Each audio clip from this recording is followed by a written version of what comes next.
February 10th, 1945. Philippine Sea. 4:47 in the afternoon.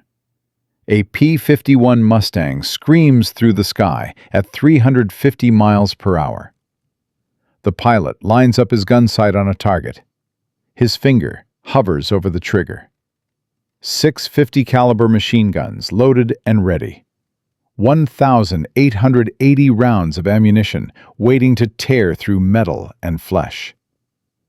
The target is an American plane. Lieutenant Louis Kurds opens fire. Tracer rounds punch through the left engine of a Douglas C-47 transport. American markings. White star on the fuselage. 12 people on board. 2 of them are Army nurses. One of them is a woman he had a date with the night before. He shifts his aim, fires again. The right engine explodes.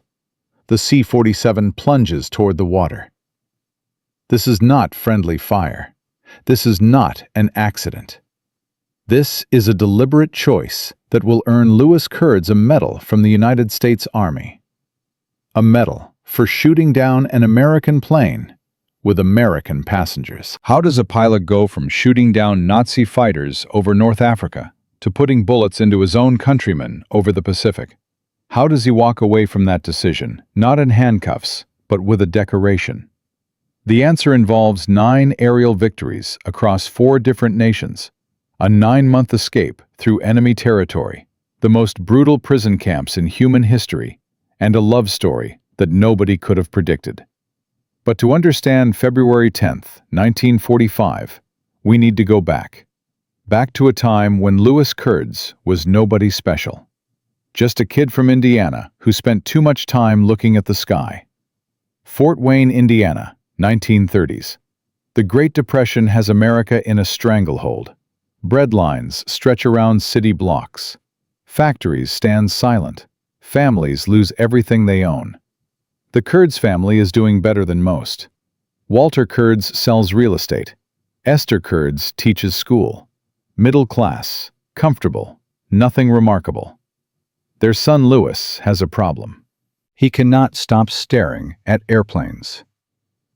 Smith Field sits on the edge of Fort Wayne. A small municipal airport, nothing fancy. But to a boy in the 1930s, it might as well be the gateway to another world. Biplanes take off and land. Barnstormers perform loops and rolls. The sound of engines fills the air like music. Louis spends every free hour at that airfield, watching, learning, dreaming. By the time he enrolls at Purdue University in 1938, he already knows what he wants. He wants to fly. Not as a hobby, not as a weekend thrill. He wants to fly as a profession. He wants to be a military pilot. The problem is timing. America in 1938 is not interested in military pilots. The country is at peace. The Army Air Corps is tiny. Training slots are nearly impossible to get. A kid from Indiana with no connections has almost no chance.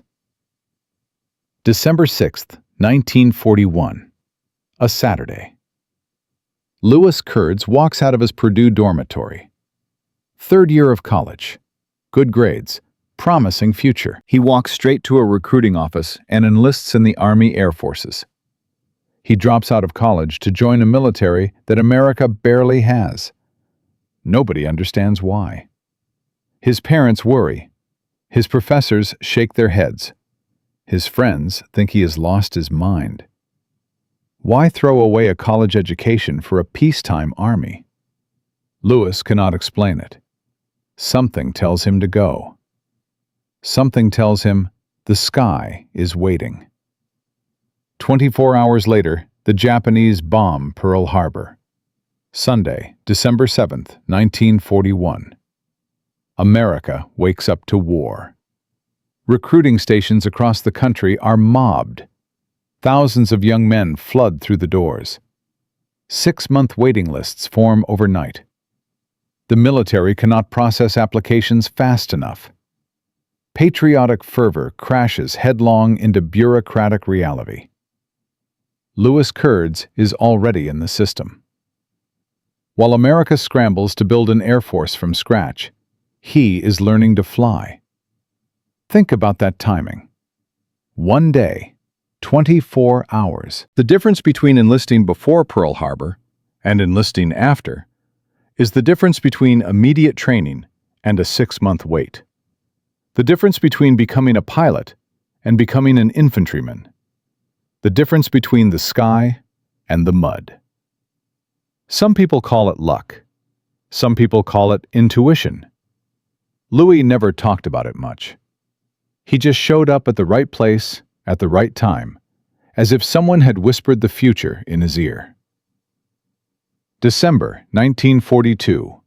Louis Kurds earns his wings. Gold bars on his shoulders. Second lieutenant. 23 years old. Orders to North Africa. The Army hands him a Lockheed P-38 Lightning.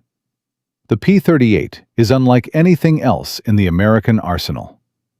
Twin engines mounted on twin booms. A central nacelle for the pilot. Top speed, 414 miles per hour. 4 50-caliber machine guns and a 20mm cannon, all concentrated in the nose. German pilots call it the Gabelschwanz, Teufel, the fork-tailed devil. The design is revolutionary. Most fighters of the era have guns mounted in the wings. When you fire, the bullets converge at a specific distance and then spread apart again. You have to calculate range perfectly, or your shots go wide. The P-38 has all its firepower in the nose. Point and shoot. The bullets go exactly where you aim. For a skilled pilot, it is devastating. Louis paints a cartoon devil on his nose, gives him a halo, names the plane Good Devil. Light and dark, innocence and destruction. The contradiction appeals to him. He joins the 82nd Fighter Group, 95th Fighter Squadron. His first combat mission is scheduled for April 29, 1943. 9 days away. 9 days to learn everything he needs to know about aerial combat. 9 days to figure out how to survive against pilots who have been killing since 1939. The Mediterranean theater in early 1943 is a nightmare for American pilots. The Germans have been at war for 4 years. Spain, Poland, France, Britain, Russia. Their pilots have thousands of hours of combat experience. They know every trick in the book because they wrote the book. The Messerschmitt Bf 109 is the backbone of the Luftwaffe. Single engine, single seat, 398 miles per hour, 2 13mm machine guns, and a 20mm cannon firing through the propeller hub. In the hands of an experienced pilot, it is one of the deadliest machines ever built. American pilots arriving in 1943 have training and enthusiasm. The Germans have 4 years of killing experience.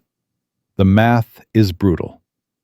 New pilots die at alarming rates. Average life expectancy for a replacement pilot is measured in weeks, sometimes days. Louis Kurds has been in a combat zone for 9 days when his first mission arrives. April 29, 1943. Mediterranean Sea. Standard escort mission. Protect the bombers, stay in formation, do not play hero. Simple enough for a first mission. 12 Messerschmitt Bf 109s drop out of the sun. They come from above and behind. Classic bounce attack. The same tactic that has been killing Allied pilots for years. By the time you see them, they are already shooting. Formation discipline says, stick together. Mutual support. Watch your wingman. Do not break off and chase, because that is how you die alone. Louis Kurds sees a diving 109. He breaks formation, pushes his throttles forward. The P-38 surges toward the German. His tracers walk across the 109's engine cowling. Smoke erupts. The Messerschmitt rolls and drops toward the sea, white foam spreading on blue water. First kill. Before he can process what just happened, he spots another P-38 in trouble. 3 109s circling like sharks. He dives into the fight alone. His cannon rounds tear through a Messerschmitt's wing root. The German spins out of control, plunges toward the waves. Second kill. The third 109 tries to escape, dives for the deck, running for home. Kurds follows. Down to 500 feet above the water. A 3-second burst. The Messerschmitt cartwheels into the Mediterranean. Third kill. 3 German fighters destroyed. First combat mission. 9 days in theater. His squadron commander does not know whether to promote him or ground him. Breaking formation is a court-martial offense. Breaking formation and killing 3 enemy fighters is something else entirely. What Louis Kurds did that day should have been impossible. Combat flying is not about reflexes alone. It is about experience, pattern recognition, knowing what your enemy will do before he does it. Anticipating the geometry of 3-dimensional warfare at 400 miles per hour. New pilots do not have this. They cannot have it. It takes months or years to develop. That is why so many of them die. Kurds flew like a veteran on his first day. Nobody could explain it. Some pilots have a gift, an instinct for angles and timing that cannot be taught. Louis Kurds had it from the very beginning. May 1943. 2 more kills over Sardinia. That makes 5. Official ace status. 4 weeks of combat flying. Most pilots never become aces at all. Kurds did it in less than a month. June 24th, 1943. Something different appears in his gun sight. A Machi C-202 Folgore. Italian fighter. Sleek. Fast. More maneuverable than the Bf-109. Pilots who have faced them say they are the most dangerous thing in the Mediterranean. What follows is a 3-minute knife fight at 15,000 feet. Turns, reversals, vertical scissors. The P-38 has more power. The Machi has a tighter turning radius. Neither pilot can get a clean shot. Kurds wins by going vertical. He pulls up into a stall. The Machi cannot follow. As the Lightning hangs motionless at the top of its arc, Kurds kicks the rudder. The nose drops. He falls onto the Italian's tail like an eagle on a rabbit. One burst. The Folgore comes apart. 6 victories. 2 different air forces. German and Italian flags painted on the nose of Good Devil. August 1943. 2 more Bf-109s fall to his guns. 8 confirmed kills. One of the deadliest pilots in the entire Mediterranean theater. 23 years old. Less than 4 months of combat experience. His luck is about to run out. August 27th, 1943. The mission is Naples. Escort B-25 bombers to their target. Keep the Germans off them. Come home. Routine operation. Nothing special. 50 German fighters rise to meet them. Bf-109s, FW-190s. A wall of aircraft stretching across the sky. The American force is outnumbered 4-1. Standard doctrine is clear. Do not engage. Protect the bombers. Stay in formation. Do not get drawn into a fight you cannot win. Louis Kurds hears a distress call. One of his wingmen. 3 109s on his tail. 30 seconds from dying. He breaks formation. Alone. Into 50 German fighters. He gets 2 of them. 2 more flags for the scoreboard. But the third 109 gets behind him. Cannon rounds punch through his left engine. The P-38 shudders, fire warning light blazing red. Good Devil is dying. He puts her down on an Italian beach, belly landing, sand spraying everywhere. The impact tears through metal, but he walks away. 5 minutes. That is all he has before German patrols arrive. He grabs his .45 pistol, sets the P-38 on fire so the enemy cannot learn its secrets. Runs for the tree line. The Italians catch him before sunset. August 27th, 1943. Lieutenant Louis Kurds, American ace, prisoner of war. But this is not the end of his story. This is where it gets strange. Italy, in September 1943, is tearing itself apart. Mussolini has been deposed. The new government is secretly negotiating surrender. German troops are flooding south to take control. September 3rd, 1943. The radio crackles. Italy signs an armistice. The prison camp guards know what this means. The Germans will take over. The Gestapo will arrive. Everything changes. They make a decision that will save Louis Kurds' life. The guards open the cells, hand out rifles, point toward the mountains. Go. 20 Allied officers walk out into the Italian night. Americans, British, Canadians, all with the same destination. Allied lines, 150 miles south, through the Apennine Mountains, through German-occupied territory, on foot, in winter. What follows is 9 months of survival. Traveling at night, 5 miles on a good night, 2 on a bad one. Sleeping in caves, in barns, in abandoned shepherd huts with holes in the roof. Eating whatever Italian farmers risk their lives to provide. The penalty for helping escaped prisoners is execution. The farmers help anyway. Communist partisans find them in October. Resistance fighters waging guerrilla war against the Germans. They provide guides, safe routes around checkpoints. Catholic priests hide them in ancient monasteries where no one asks questions. The winter of 1943 to 1944 is brutal. Snow 6 feet deep. Temperatures below zero for weeks. Most of them are wearing the same clothes they were captured in. One man dies along the way. A British wing commander. Pneumonia. They bury him in an unmarked grave and keep moving. May 27th, 1944.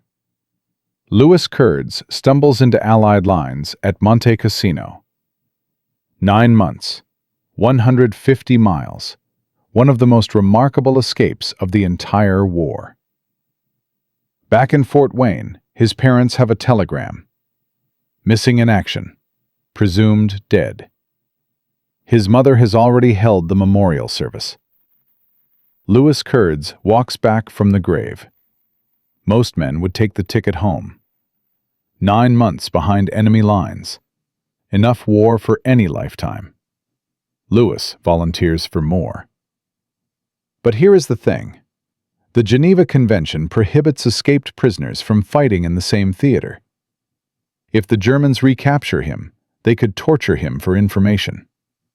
The partisans, the farmers, the priests, everyone who helped him escape. Their lives depend on Kurds staying out of Europe. Fine, he says. I will find another war. August 1944. The Pacific. New squadron. New aircraft. A P-51D Mustang named Bad Angel. The opposite of Good Devil.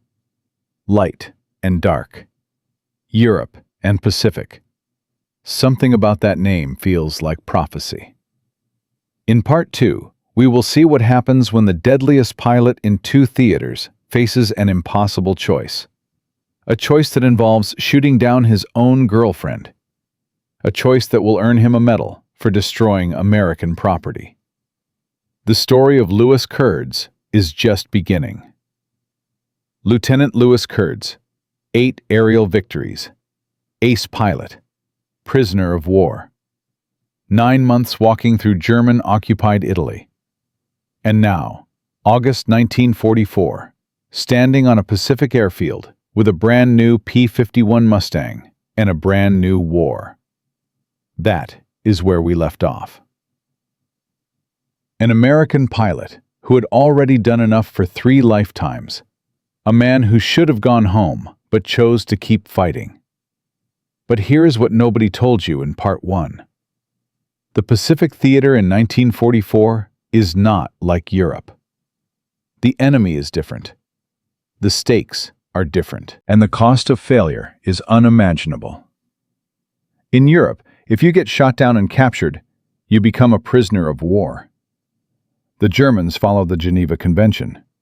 Mostly. You get a bed. You get food. You wait out the war.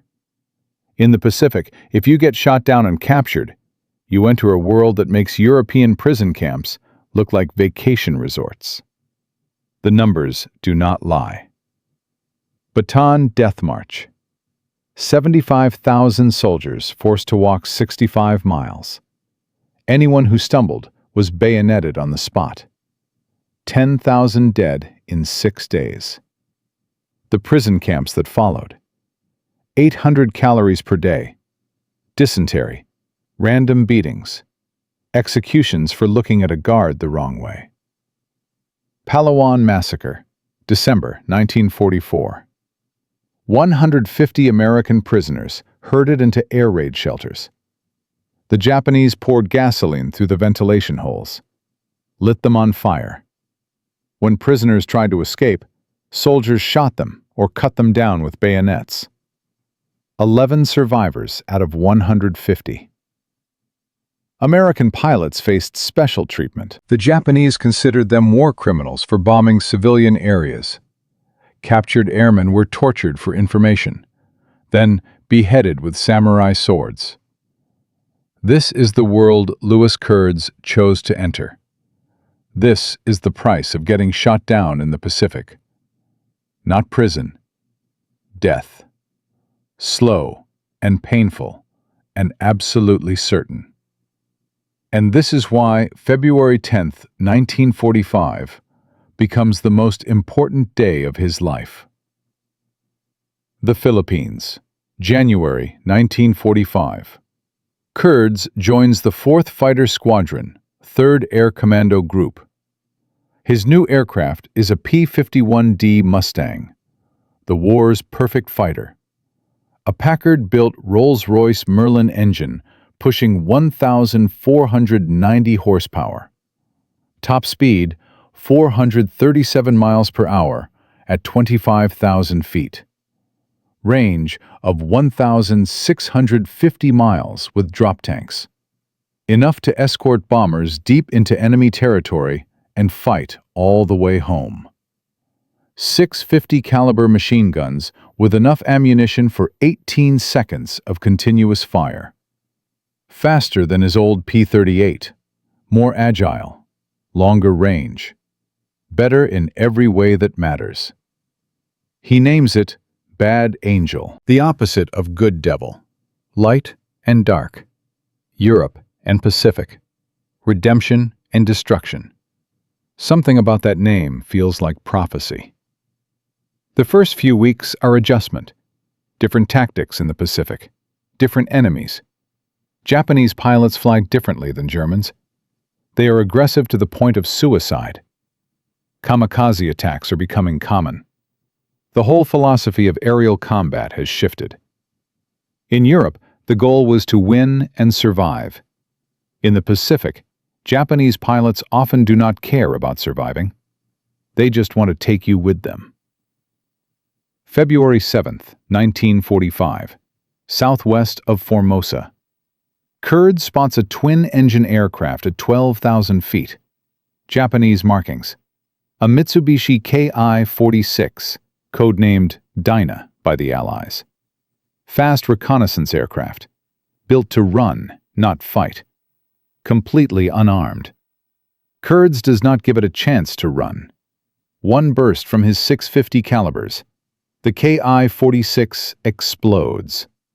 That makes 9 confirmed kills, 7 German planes, 1 Italian, 1 Japanese. 3 enemy air forces, 3 different flags painted on his scoreboard.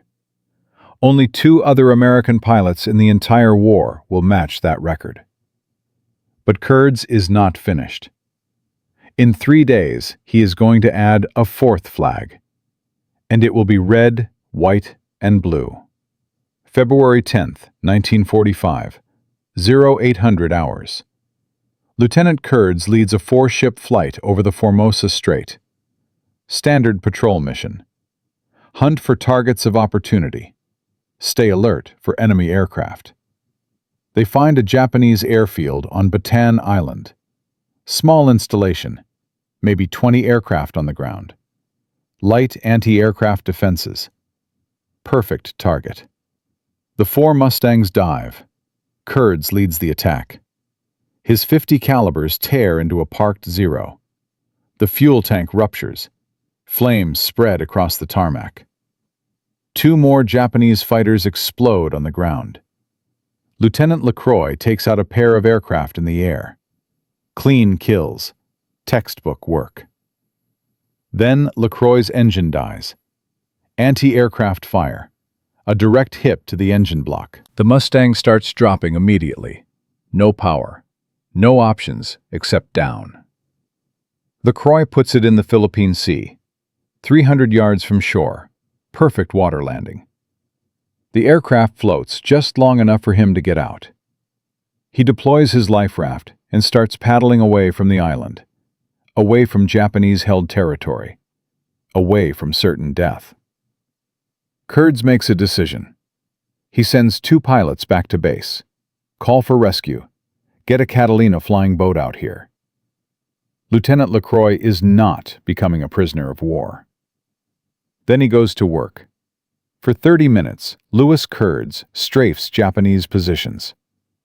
Every time someone moves toward the beach, he puts 50 caliber rounds in front of them. Suppression fire. Warning fire. Do not even think about approaching that life raft. He is burning fuel he cannot spare. Every minute over the target is a minute closer to running dry over the ocean. But nobody is capturing his wingman, not while Louis Kurds still has ammunition. This is not in any manual. This is not standard procedure. This is one pilot deciding that the rules do not matter when a friend's life is on the line. 4:47 p.m. Kurds has been strafing for over an hour. His fuel gauge is dropping toward empty. He needs to leave. LaCroix is still in the water, but rescue should be coming. The Japanese have stopped trying to reach the beach. Time to go home. That is when he sees it. A twin-engine transport appears on the horizon. American markings. White star on the fuselage. Descending toward Bataan Island. Descending toward the Japanese airfield he has been attacking all afternoon. Kurds' stomach drops. That aircraft is a Douglas C-47 Skytrain, the workhorse of Allied transport operations. 12 people on board, a crew of 4, 8 passengers. 2 of them are Army nurses, and they have no idea where they are landing. The C-47 took off from Leyte 5 hours earlier. Routine flight to Manila. Should have been easy. 2 hours in the air, standard navigation, nothing complicated. 2 hours into the flight, they hit a weather system that was not on any forecast.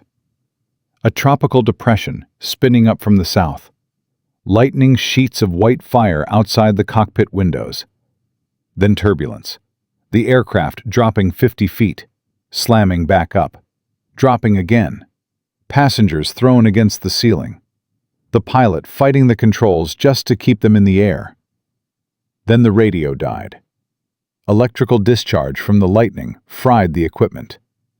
Smoke, sparks, silence. For 2 hours they flew blind. No navigation, no communication, just a compass, a fuel gauge, and prayer. When they finally broke clear of the storm, nothing looked familiar. Nothing matched the charts. The fuel gauge was touching red. They needed to land immediately or crash into the ocean. The pilot saw an island. He saw an airfield. He did not question his luck. He could not know the airfield belonged to the Japanese. Kurds watches the C-47 descend 150 feet above the runway. Landing gear down, flaps extended. He dives. Keys his radio. American transport, you are approaching a Japanese airfield. Pull up. Pull up immediately. Nothing. Static. He tries again. Still nothing.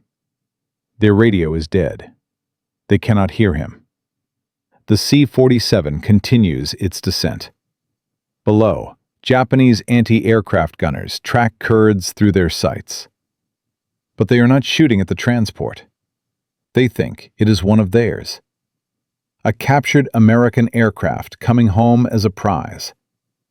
They are shooting at him, the American fighter trying to interfere with their prize. Kurds has maybe 15 seconds to make a decision. If that transport lands, 12 Americans will become prisoners. He has read the intelligence reports. He knows what happens to American prisoners in Japanese hands. The beatings, the starvation, the executions. Most of them will not survive the war. The nurses will face treatment he does not want to imagine. He cannot warn them. He cannot stop them with his radio. The only thing left is his guns. The thought is insane. Court-martial insane. Prison insane. Shooting down a friendly aircraft is one of the worst things a pilot can do. But letting 12 Americans land in a Japanese prison camp is worse. Kurd swings behind the C-47, lines up his gun sight on the left engine. This is the moment that will define his life. Everything before has led here. 8 years of dreaming about flight. 3 years of war. 9 months walking through Italy. All of it comes down to this one impossible choice. He pulls the trigger. 50 caliber rounds punch through the left engine. The propeller seizes. Smoke pours from the cowling. The C-47 keeps flying. One engine can keep it airborne. Kurd shifts aim, fires again. The right engine explodes. The transport pilot reacts instantly. He banks hard toward the water, toward the open sea, away from the Japanese airfield. The C-47 hits the Philippine Sea at 90 miles per hour. The fuselage holds. Somehow, the fuselage holds. Life rafts deploy automatically. Bodies scramble out of the sinking aircraft. Kurds circles overhead, counting heads, counting survivors. 12 people. All 12 people made it out. Then the 13th figure paddles over. Lieutenant LaCroix in his life raft, joining the group. 13 Americans floating in the Philippine Sea, all alive. All because Louis Kurds shot down a friendly aircraft. He drops a note, weighted paper spiraling down to the rafts. For God's sake, stay away from shore. Japs there. He circles until his fuel gauge touches empty. Then he turns for home. The flight back is the longest of his life. Every minute he expects the engine to cough. Every minute he calculates distance and fuel and comes up short. He lands at base with fumes in his tank, literally running on empty. The debriefing is awkward. How do you explain shooting down an American plane? How do you justify destroying government property and potentially killing American servicemen? Kurds tells the truth. Every detail. The transport approaching a Japanese airfield. The dead radio. The impossible choice between letting 12 Americans become prisoners or shooting them down and hoping they survive the crash. His commanding officer listens, does not interrupt, does not judge. When Kurds finishes, there is a long silence. Before dawn the next morning, Kurds is back in the air. He leads a PBY Catalina flying boat to the crash site. The rescue operation goes perfectly. All 13 survivors recovered, all alive, all healthy. 2 of the passengers are indeed Army nurses. One is named Svetlana. Kurds had a date with her the night before. He had to cancel for the mission. "Jeepers," he says when they pull her from the raft. 7 109s and 1 Maki in North Africa. 1 Dinah and 1 Yank in the Pacific. And I have to go out and shoot down the girlfriend. General George Kenney commands Allied Air Forces in the Southwest Pacific. He reviews the case personally. An American pilot shot down an American plane, destroyed government property, almost killed 12 American servicemen and women. He also saved 12 lives, prevented a propaganda disaster, showed the kind of split-second judgment that wins wars. Kenney makes a decision that will go down in military history. He hands Louis Kurds a medal, the Air Medal, for shooting down a friendly aircraft. I told him I hoped you would not feel called on to repeat that performance. On the nose of Bad Angel, the ground crew adds a new kill marking, an American flag. 4 nations, 4 flags. German, Italian, Japanese, American. No other pilot in World War II can make that claim. No other pilot ever will. But the story of February 10th, 1945 is not over yet. Svetlana Valeria Shostakovich Brownell. Born in Harbin, Manchuria, Russian immigrant family. Her uncle was Dmitri Shostakovich, one of the greatest composers of the 20th century. Her stepfather was a U.S. Marine. He brought the family to America before the Japanese invaded Manchuria. She joined the Army Nurse Corps, served in the Pacific, and on February 10, 1945, she ended up floating in the Philippine Sea because a pilot from Indiana shot her airplane out of the sky. According to Kurds' daughter, "My dad might have been dating a nurse on the plane, but he went out on a blind date with my mom in Los Angeles." The truth is somewhere in between. What happens in a life raft when you owe your survival to the man who shot you down? What happens when that man has already survived more than most people experience in 10 lifetimes? Whatever happened, it worked. April 13th, 1946, Allen County, Indiana. Louis Kurds marries Svetlana Brownell, the pilot and the woman he shot down. United by the strangest circumstances in the history of aerial warfare. 49 years of marriage, 2 children, a quiet life in Fort Wayne. Whatever began in that life raft lasted half a century. After the war, Kurd stays in uniform. He cannot stop flying. The Berlin Airlift, 1948 to 1949. The Soviet Union blockades West Berlin. 2 million people facing starvation. The only way to feed them is by air. Kurds flies C-54 Skymasters into Tempelhof Airport. 277 days of round-the-clock operations. 2.3 million tons of supplies delivered. The greatest humanitarian airlift in history. The man who shot down a transport now flies transport missions, saving lives instead of taking them. The contradiction of war made flesh. October 1963. Lieutenant Colonel Louis Kurd retires. 22 years of service. Europe, Pacific, Berlin.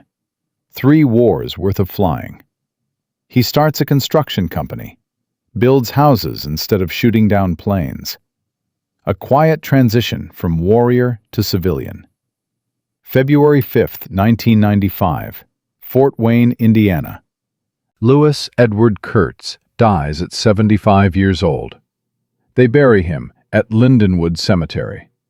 9 aerial victories, 4 national flags, POW escapee, 9 months behind enemy lines, Berlin airlift veteran, and the only American pilot ever decorated for shooting down an American plane. His widow, Svetlana, dies October 2013. They bury her beside him, together in death as they were in life. The mathematics of February 10, 1945 are simple but devastating. 12 Americans on that C-47. 0 survivors if they had landed on that Japanese airfield. 0. 12 survivors because a 25-year-old pilot made a choice that no manual ever covered, no training ever prepared for, no officer ever imagined. Louis Kurds had 15 seconds. Shoot down a friendly plane or watch 12 people disappear into the Japanese prison system. He chose the trigger. And then he married one of them. That is not a war story. That is a love story. Strange and violent and impossible, but a love story all the same. Most heroes get statues, parades, their names on buildings. Louis Kurds got a flag on his airplane. 4 flags: German, Italian, Japanese, American. The last one is the one that matters, the one nobody else has, the one that says sometimes the right choice looks exactly like the wrong one. Sometimes you have to shoot down your own people to save them. And sometimes, if you are very lucky, one of them becomes your wife. In Part 3, we will explore what came after, the psychological cost of that decision, the years of wondering if he had done the right thing, the reunions with survivors who owed him their lives, and the question that haunted Louis Kurds until the day he died: what would have happened if he had missed? Louis Kurds, 8 kills in Europe, 1 kill in the Pacific, and 1 American transport shot down to save 12 lives. A medal for destroying government property. A wedding to a woman he pulled from a life raft. That is where we left off. The strangest love story of World War II. But February 10, 1945 was not the end. It was barely the middle. The war continued. The killing continued. And Louis Kurds kept flying. What happens to a man after he makes an impossible choice? What happens when the adrenaline fades and the medals are pinned, and the newspapers move on to other stories? What happens in the quiet moments when you replay that decision in your mind? 15 seconds. That is all he had. 15 seconds to decide between shooting down his own countrymen or watching them disappear into Japanese prison camps. He chose the trigger. He was right. Everyone survived. But what if he had been wrong? The weeks after February 10th are strange for Louis Kurds. He flies more missions, strafes more Japanese positions, hunts for more enemy aircraft. The routine of war continues. Wake up, briefing, cockpit, combat, landing, debriefing, sleep. Repeat. But something has shifted. The other pilots look at him differently now. Not with suspicion, not with judgment, with something closer to awe. The man who shot down a friendly aircraft and got a medal for it. The man who added an American flag to his scoreboard. 4 nations, 4 flags. Nobody else can claim that. Nobody ever will. General Kenny's words echo in his mind. I hope you will not feel called on to repeat that performance. Kurds has no intention of repeating it. Once is enough. Once is more than enough. The psychological weight of that decision does not crush him. He made the right call. He knows it. Everyone knows it. 12 people are alive because of his choice. That math is simple enough to live with.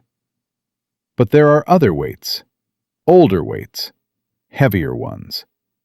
The 9 months in Italy, walking through snow, sleeping in caves, watching a British wing commander die of pneumonia and burying him in an unmarked grave. The faces of the Italian farmers who risked execution to give him bread. The 8 German pilots he killed. Young men, probably his age, probably with families waiting for them. Probably with mothers who received telegrams just like his mother received a telegram about him. The Italian pilot in the Mach-E, spinning out of control, falling into the sea. War accumulates. Every kill adds weight. Every narrow escape adds weight. Every friend lost adds weight.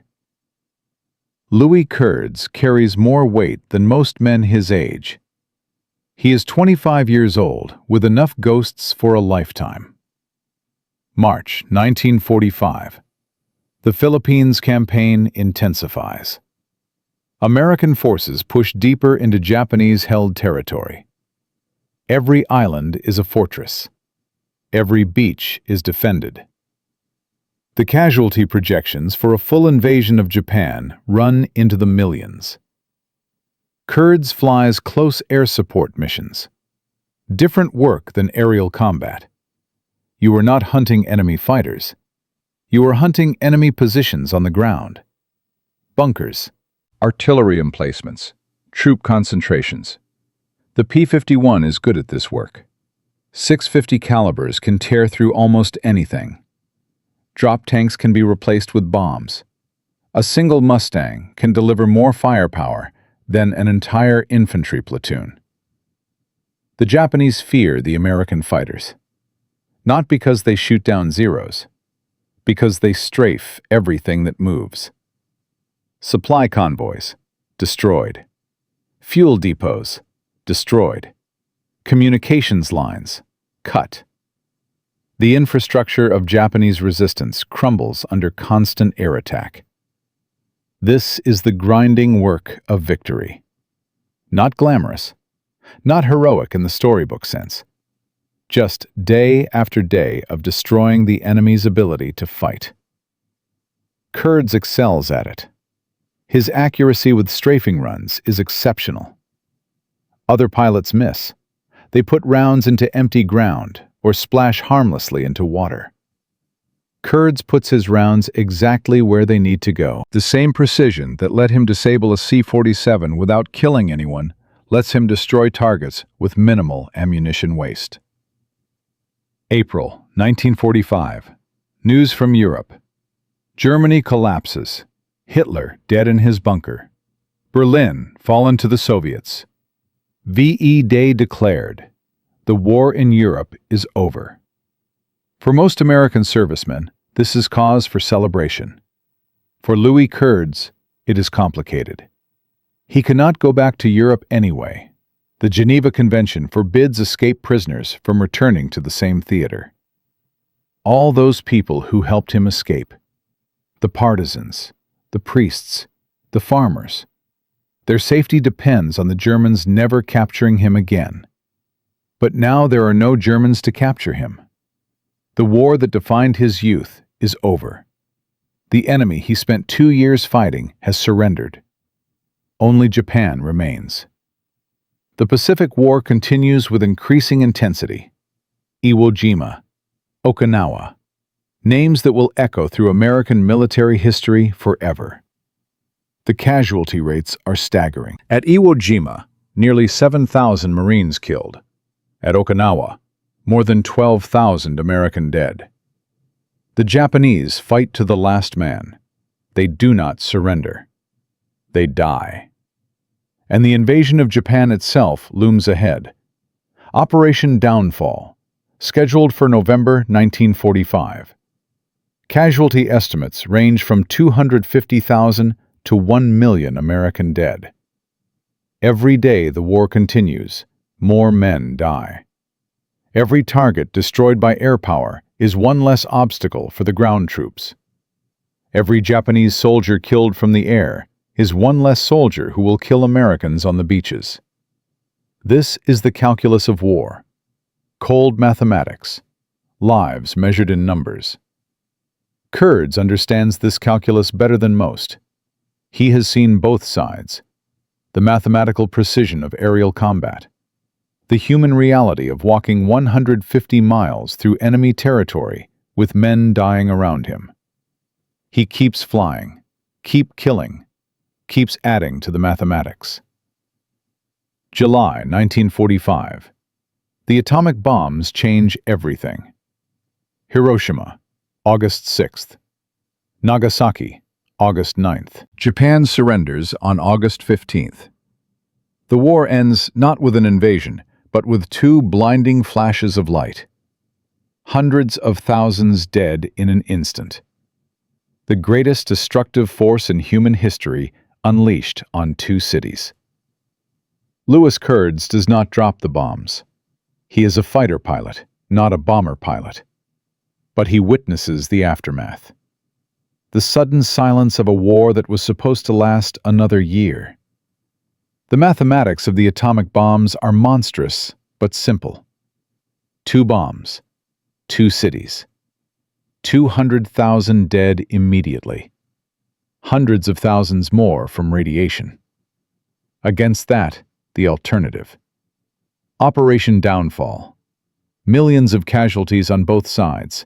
Years more of fighting. The complete destruction of Japanese civilization. The bombs ended the war. They saved lives by taking lives. The same impossible calculation Louis Kurds made on February 10, 1945, scaled up to civilization-ending proportions. Shoot down the transport to save the passengers. Drop the bombs to save the soldiers. Strange mathematics. Terrible mathematics. But mathematics that define the 20th century. The war ends. The soldiers go home. Louis Kurds stays in uniform. He cannot stop flying. The sky is in his blood now. 3 years of war have made him something he cannot unmake. The post-war Army Air Forces are shrinking rapidly. Millions of men demobilized. Thousands of pilots returning to civilian life. Competition for remaining slots is fierce. Kurd survives every cut. His record speaks for itself. 9 aerial victories, POW escape, Berlin airlift. The man who shot down 4 nations. The Berlin airlift comes in 1948. The Soviets blockade West Berlin. 2 million people facing starvation. The only way to keep them alive is to fly in every ounce of food and fuel they need. Kurds trades his P-51 for a C-54 Skymaster, the same type of aircraft he saw burning at the end of the war. Now he flies them instead of shooting them down. 277 days of round-the-clock operations. 3 million tons of supplies delivered. Aircraft landing in Berlin every 3 minutes at the peak. The greatest humanitarian airlift in human history. The irony is not lost on him. The pilot who shot down a transport now flies transport missions. The killer becomes the savior. War and peace bound together in the same pair of hands. The Berlin airlift succeeds. The Soviets lift the blockade. West Berlin survives. The Cold War has begun, but this first battle goes to the West. Kurds continues to serve through the 1950s. Korea. The Cold War. The nuclear standoff with the Soviet Union. A different kind of war. A war of waiting rather than fighting. October 1963. Lieutenant Colonel Louis Kurds retires. 22 years of military service. World War II. Berlin airlift. Korea era. A career that spans the transformation of American air power from propeller fighters to jet aircraft to nuclear weapons.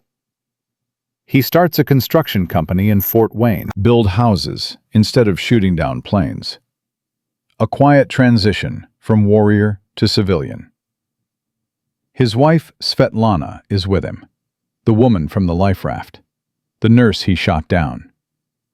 They have built a life together, 2 children, a home in Indiana, the ordinary rewards of an extraordinary survival. Do they talk about February 10th, 1945? The historical record does not say. Some couples would make it a story. The romantic impossibility of their meeting. The bullet holes in the engine that brought them together. Others would leave it buried. Too strange.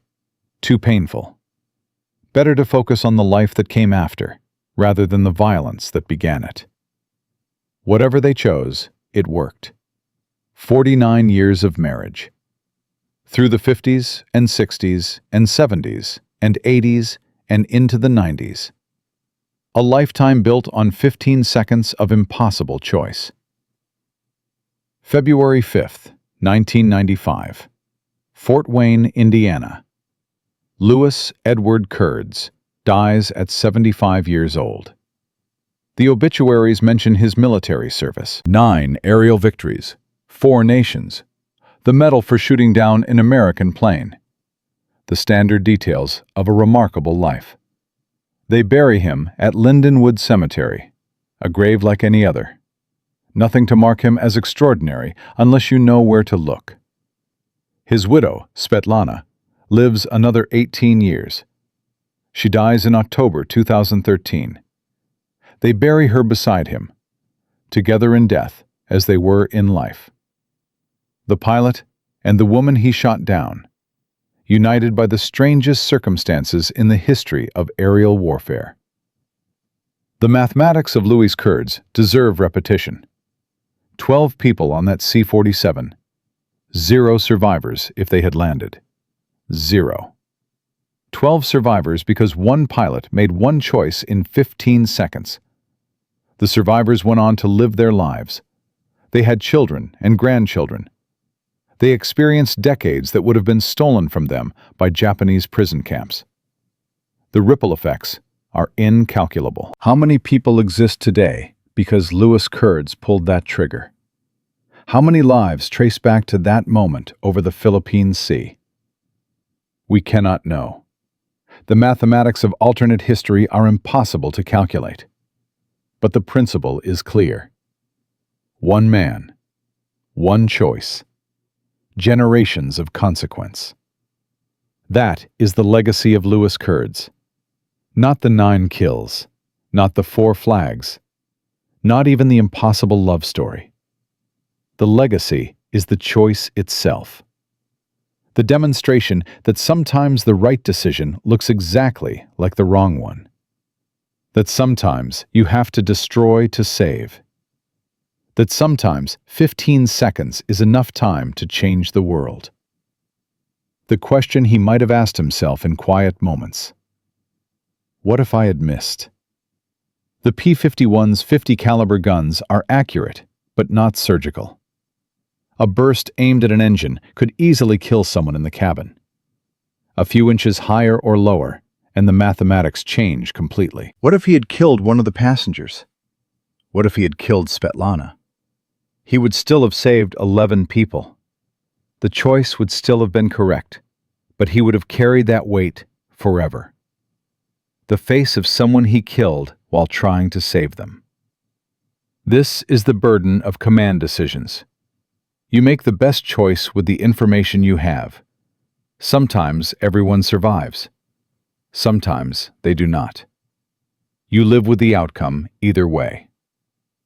Louis Kurds lived with the best possible outcome. Everyone survived. He married one of them.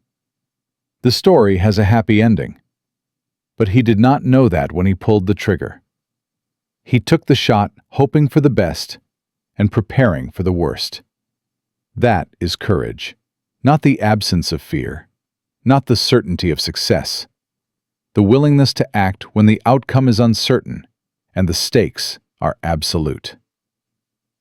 In Part 4, we will examine the final chapter, the meaning of this story for history, the lessons it teaches about war and choice and love. The answer to the question that matters most.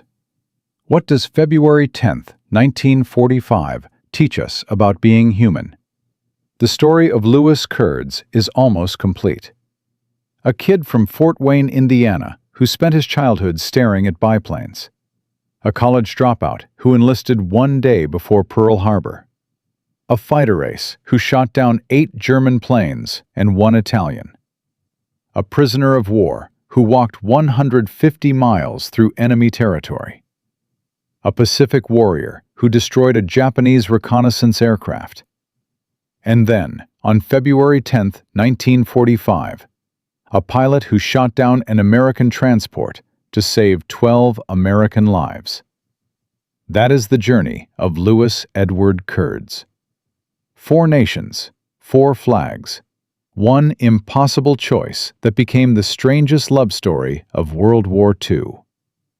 We have followed him from the cornfields of Indiana to the skies of North Africa, from Italian prison camps to Philippine beaches, from the trigger that ended 12 people's flight to the life raft that began a 49-year marriage. But what does any of it mean? This is the question that remains. Not what happened. We know what happened. The question is why it matters. Why this story deserves 90 minutes of your attention. Why one pilot's choice over the Philippine Sea still resonates 8 decades later. The answer is not about airplanes. It is not about medals or kill counts or the technical specifications of a P-51 Mustang. The answer is about being human. Louis Kurds faced a decision that no training manual could prepare him for. No instructor at flight school ever said, "Here is what you do when a friendly aircraft is about to land on an enemy airfield and you cannot warn them." There was no protocol, no checklist, no superior officer to consult. Just a man in a cockpit with 15 seconds to decide. Shoot or do not shoot. Those were the options. If he did not shoot, 12 Americans would become prisoners of the Japanese. Based on everything he knew about Japanese prison camps, most of them would die. The nurses would face horrors he did not want to imagine, and he would have to live with knowing he could have stopped it. If he did shoot, he might kill the very people he was trying to save. A burst of 50 caliber rounds does not discriminate between engines and cabins. One stray round could turn a rescue into a massacre. And even if everyone survived the crash, he would have to explain why he destroyed an American aircraft full of American personnel. Court-martial, disgrace, prison. Those were real possibilities. He chose to shoot. This is the first lesson of Louis Kurds. Sometimes, the right choice looks exactly like the wrong one. Sometimes heroism is indistinguishable from crime until you see the outcome. Sometimes you have to trust your judgment when every instinct screams that you are making a terrible mistake. The world rewards certainty. We celebrate people who know what they are doing. We promote confident decision-makers. We follow leaders who never seem to doubt. But the most important decisions are made in uncertainty. The moments that define us are the moments when we cannot be sure. When the outcome could go either way and we have to choose anyway. Louis Kurds was not certain he was right. He could not be certain. He just made the best choice he could with the information he had and the seconds he had to process it. That is courage. Not the absence of doubt, but action despite doubt. The second lesson is about improvisation. Louis Kurds was trained to shoot down enemy aircraft. He was trained to protect bombers. He was trained to strafe ground targets.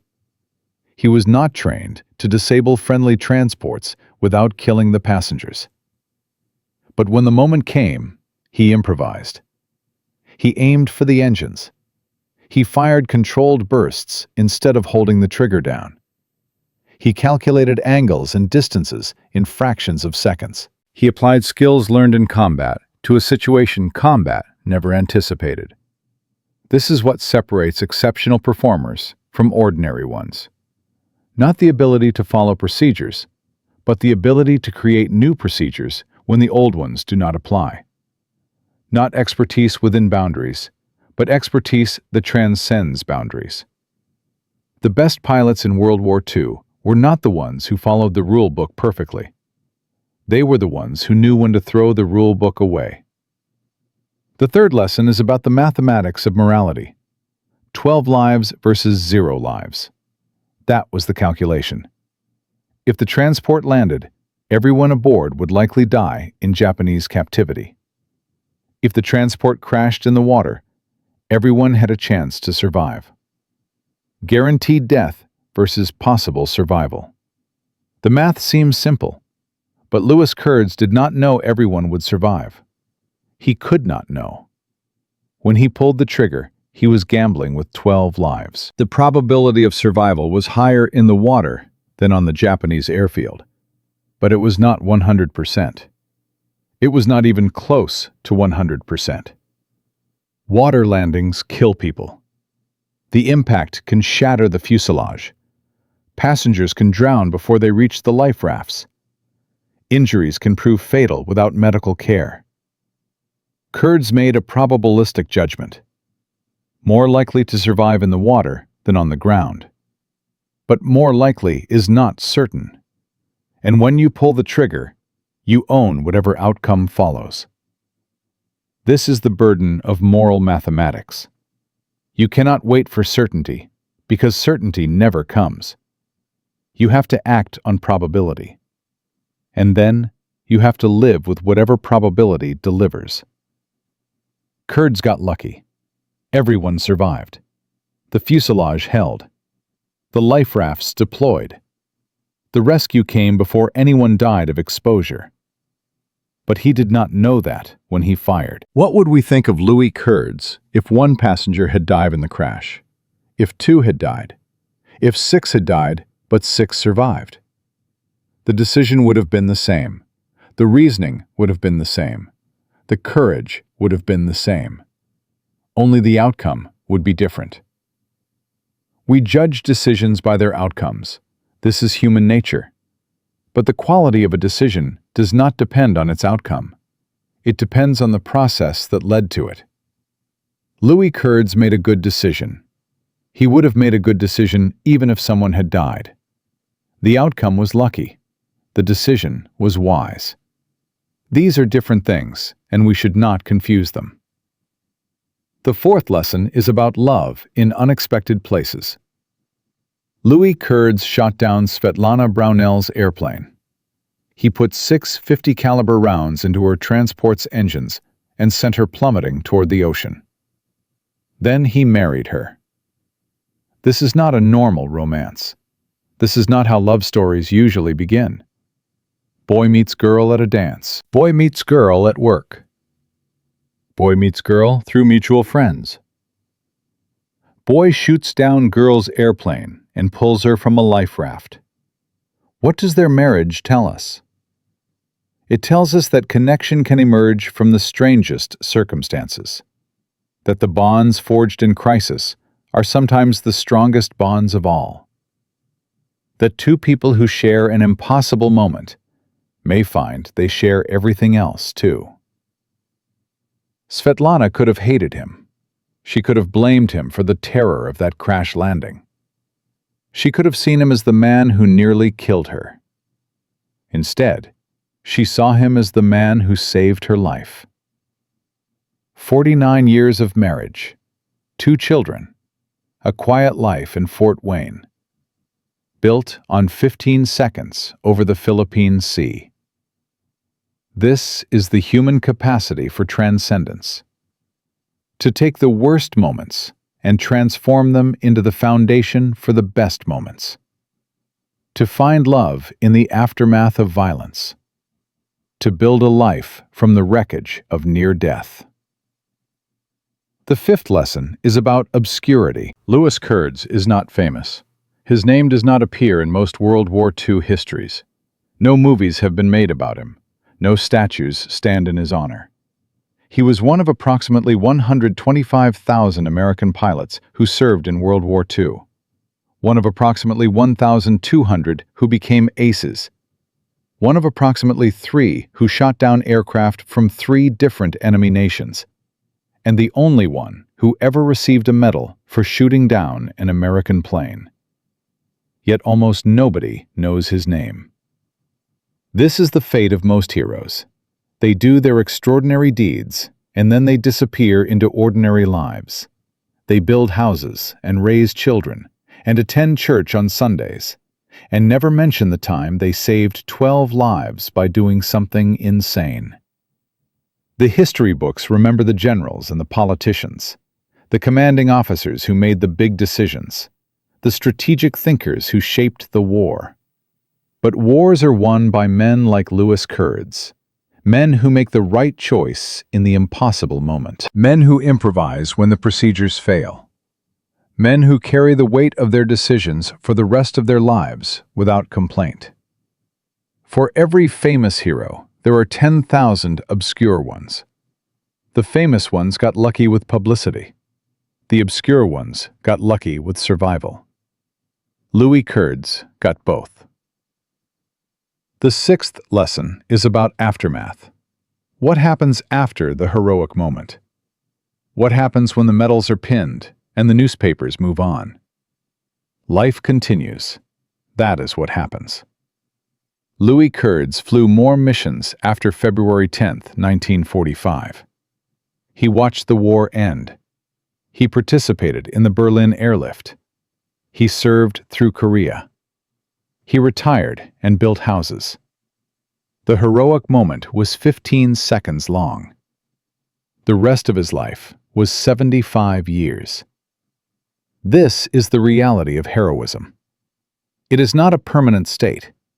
It is a flash of extraordinary action surrounded by decades of ordinary existence. You do the impossible thing, and then you go back to doing possible things. Some people cannot make this transition. They spend the rest of their lives trying to recapture that moment of transcendence. They chase danger because normal life feels hollow. Louis Kurds made the transition. He went from shooting down airplanes to building houses, from combat pilot to construction company owner, from warrior to civilian. This is its own kind of courage, the courage to be ordinary after being extraordinary, the courage to accept that your greatest moment is behind you and to build a life anyway. There is one detail that most accounts of Louis Kurds overlook.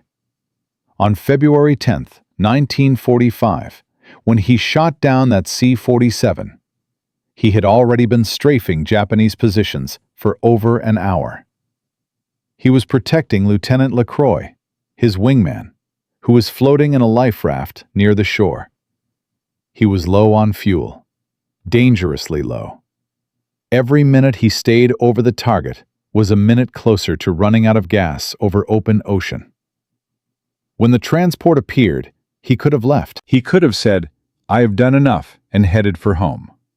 LaCroix was probably safe. Rescue was probably coming. But he stayed. And because he stayed, he was there when the C-47 arrived. Because he was there, he could make the choice that saved 12 lives. The heroic moment depended on an earlier decision to stay when leaving was justified. The 15 seconds that defined his life were made possible by the 60 minutes of commitment that preceded them.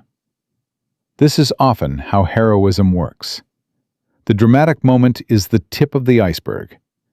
Below the surface are hours and days and years of smaller choices that put the hero in position to act. Louis Kurds did not become a hero when he shot down the transport. He became a hero when he decided to stay and protect his wingman. The shooting was just the consequence of that earlier choice. From a kid watching biplanes in Fort Wayne to a lieutenant colonel retiring after 22 years of service, from the skies of North Africa to the streets of Berlin, from a prison camp in Italy to a life raft in the Philippine Sea. Louis Edward Kurds lived a life that most people would consider impossible. 9 aerial victories across 4 nations. A 9-month escape through enemy territory. The only American pilot ever decorated for shooting down an American plane. And a marriage to a woman he met by nearly killing her. The numbers tell part of the story. 12 lives saved in 15 seconds. 49 years of marriage. 75 years of life. But numbers cannot capture what matters most. What matters is the choice. The willingness to act when action seems insane. The courage to decide when all options are terrible. The faith in your own judgment when that judgment will be second-guessed forever. Louis Kurds trusted himself. In the moment that mattered most, with 12 lives hanging in the balance, he trusted his assessment of the situation and his ability to execute a solution. That trust was earned through years of training and combat. It was forged in the skies over North Africa and tempered in the mountains of Italy. When the moment came, he was ready, because he had been preparing his entire life. This is the true legacy of Louis Kurds. Not the flags on his airplane, not the medal for an impossible act, not even the love story that followed. The legacy is the demonstration that ordinary people can do extraordinary things when they prepare themselves and trust themselves and act when action is required. A kid from Indiana changed the world in 15 seconds. If you know another story like this, a moment when someone made an impossible choice and changed everything, share it in the comments. History is full of these moments, most of them forgotten. This has been the story of Louis Edward Kurds. Fighter ace, prisoner of war, escapee, rescuer, husband. The man who shot down his own countrymen to save them. And the man who proved that sometimes the craziest decision is the only sane one. 4 flags on an airplane. 4 nations brought down by one pilot. But it is that last flag, the American one, that tells you everything you need to know about the difference between following rules and doing what is right. Sometimes they are the same thing. Sometimes they are not. And in those moments, you find out who you really are.